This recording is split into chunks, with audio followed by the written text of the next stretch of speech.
Баршаңызға сәлем достар. Бүгінгі видеода сіздерге осындай открыточка тойбастармен таныстырғым келіп тұр. Бұл открыточка біздің VIP каналда бар. Егер де VIP каналға қосылғыңыз келсе, онда осы видеоның астында комментарийда толық ақпараты жазылып тұрады. Сіз шын ашқан кезде осындай болады. Птичье молокоға обертка жасасаңыз болады. Барлығы VIP каналда бізде барлығы анық жазылған.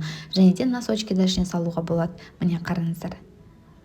Жапқан кезде осы открыточканы дұрыстап шығарып үйреніңіздер. Артыңғы жағын көбісі шығару білмейді. Сол үшін қазір мен сіздерге көрсететін боламын. Қараңыздар, міне шаблонымыз біздің распечаткадан шықты.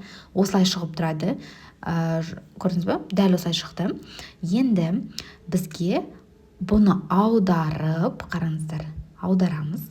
Сосын осылай саламыз. Дұрыстап аударып, дұрыстап салып үйреніңіздер. Міне мен видеода қалай көрсетіп тұрмын, дәл солай салыңыздар. Міне астынан қарап тұр.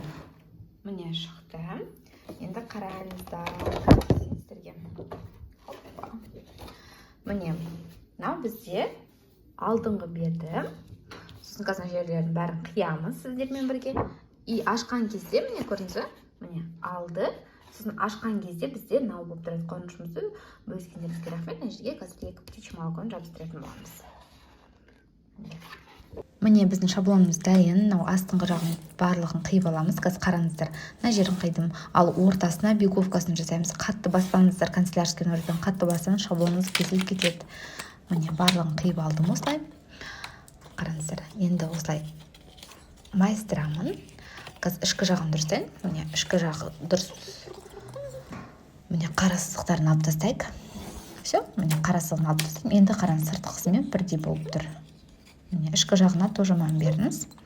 Енді қараңыздар, птичье молоконы жабыстырып, лентамызды тағамыз. Немесе птичье молоконы орнына носочки жабыстырсаңыз да болады. Обычно бұндай шаблондарды 40-нан шығару, бесік тойға арналған өте керемет келеді. Шілдехана бар мысалы.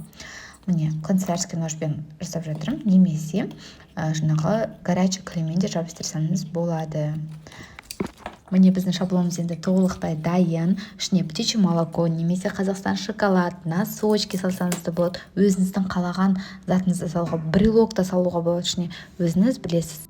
Біздің телеграм-каналда барлығы дайын. Тек қана жазуын жазып, распечаткадан шығара саласыз. Толық ақпаратты осы комментарийдің астында жазылып тұр. Обязательно